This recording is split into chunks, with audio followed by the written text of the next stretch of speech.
Assalamualaikum anak-anak. Selamat pagi. Apa kabar anak-anak ibu?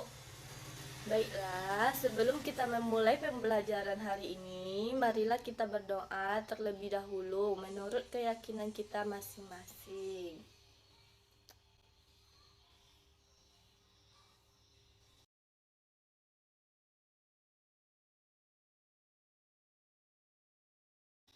Nah, anak-anak, pada hari ini kita akan belajar tentang tema 7, subtema 2, pembelajaran 1, yaitu tentang kepemimpinan. Nah, sebelum kita masuk ke pembelajaran kita hari ini, Ibu akan membacakan tujuan pembelajaran kita hari ini. Yang pertama, setelah berdiskusi, siswa dapat mengembangkan antara nilai-nilai kepemimpinan dengan manfaat lembaga-lembaga politik, ekonomi, budaya, pendidikan, dan sosial di wilayah mereka dengan percaya diri.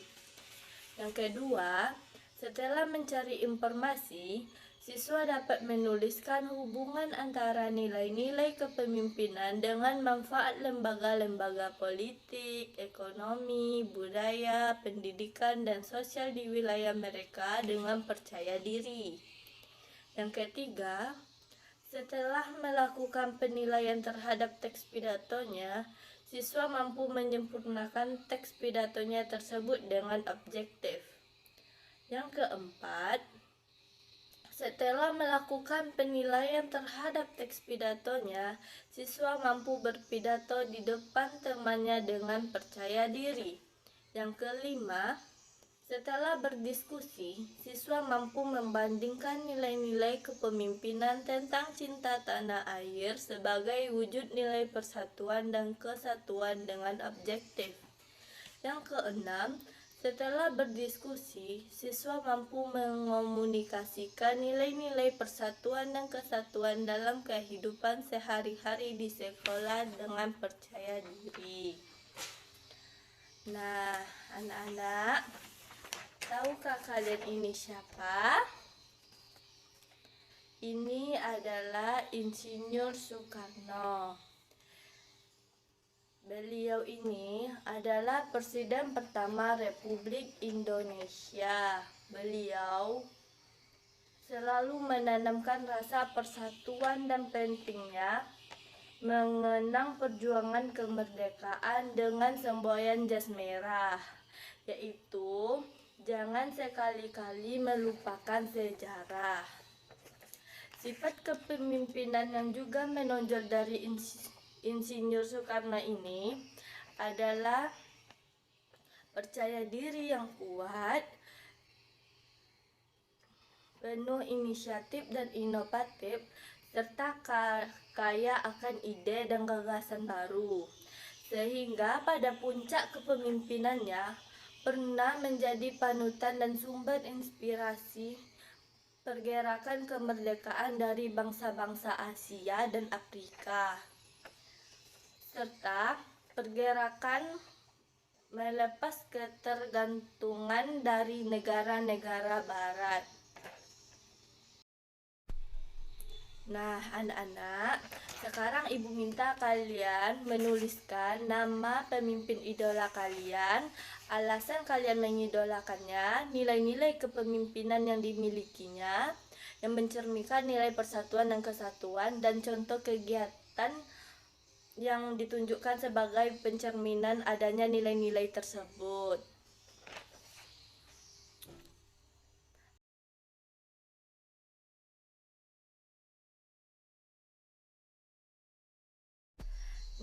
Anak-anak, jika kalian udah selesai, Ibu minta kalian untuk menggabungkan nilai-nilai kepemimpinan yang dimiliki tokoh idola kalian. Lalu pilihlah 3 nilai kepemimpinan yang dirasa sangat penting untuk didiskusikan.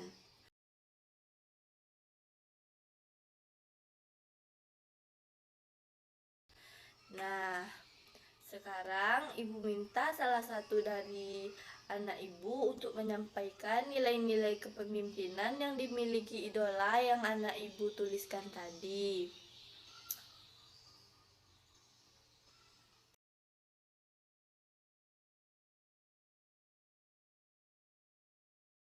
Anak-anak Ibu, adakah anak-anak Ibu yang ingin bertanya tentang apa yang telah disampaikan teman kalian tadi? Jika tidak ada, kita lanjut ya. Sekarang, lihat gambar ini. Anak-anak lihat? Udah? Siapa tahu ini gambar apa? Ya, ini adalah gambar rumah sakit. Rumah sakit adalah tempat dokter bekerja. Di rumah sakit ini, masyarakat juga bisa berobat. Banyak juga perawat dan pegawai lainnya yang bisa bekerja di rumah sakit. Rumah sakit adalah lembaga sosial di bidang kesehatan.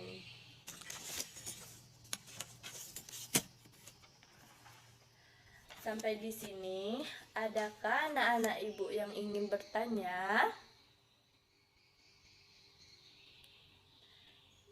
Jika tidak ada, sekarang Ibu minta anak-anak Ibu menuliskan kebermanfaatan lembaga-lembaga di bidang politik, sosial, budaya, dan ekonomi.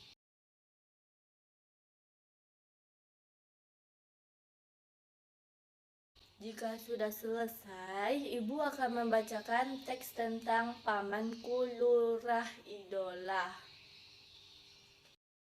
Pamanku, lurah idola walaupun menjabat sebagai lurah, pamanku hidup sederhana. Gaji dan fasilitas yang diperolehnya tidak digunakan untuk kepentingan pribadinya. Rumahnya tetap mungil, sederhana, hanya berlantai semen. Untuk apa rumah mewah berlantai keramik? Yang penting bersih dan nyaman saja. Lantai semen justru terasa lebih dingin kan? Ujarnya ketika aku mengomentari rumahnya. Ternyata dari cerita bibi aku tahu, paman menyisihkan gajinya justru untuk meningkatkan kesejahteraan warganya. Dibangunnya balai belajar sederhana untuk tempat warga belajar membaca. Paman ingin warganya maju. Ia ingin warganya melek informasi. Membaca merupakan salah satu cara untuk membuka pintu informasi. Bergantian dengan bibi di sore hari, paman mengajar membaca di balai belajar. Ia sabar dan penuh canda, sehingga warga tak sungkan belajar dengannya. Kadang, warga seperti lupa bahwa sang guru adalah lurah, pejabat pemerintahan desa. Paman sedikit demi sedikit juga menyediakan berbagai buku di balai belajar. Berbagai buku disediakan seperti buku bercocok tanam, pemeliharaan hewan, atau buku pengetahuan umum tersedia di sana. Ia selalu menyisihkan sebagian gajinya untuk membeli buku di pasar bekas.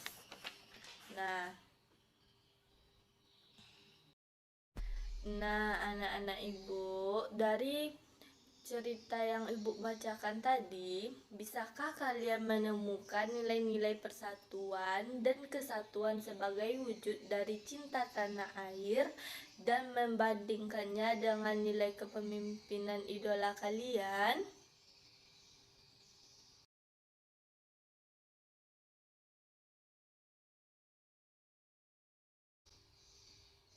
Jika sudah selesai, Anak-anak ibu minta untuk menuliskan hal-hal yang kalian ketahui tentang lurah. Kalian bisa mencarinya di internet, buku, atau perpustakaan.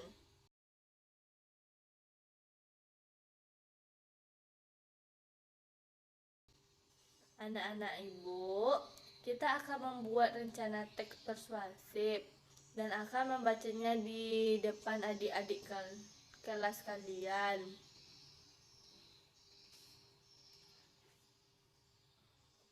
Adakah anak-anak ibu yang ingin bertanya? Jika tidak ada, ibu kasih tugas tentang teks pidato tadi. Kerjakan di rumah. Sampai di sini pembelajaran kita hari ini. Lebih dan kurang ibu mohon maaf. Wassalamualaikum warahmatullahi wabarakatuh.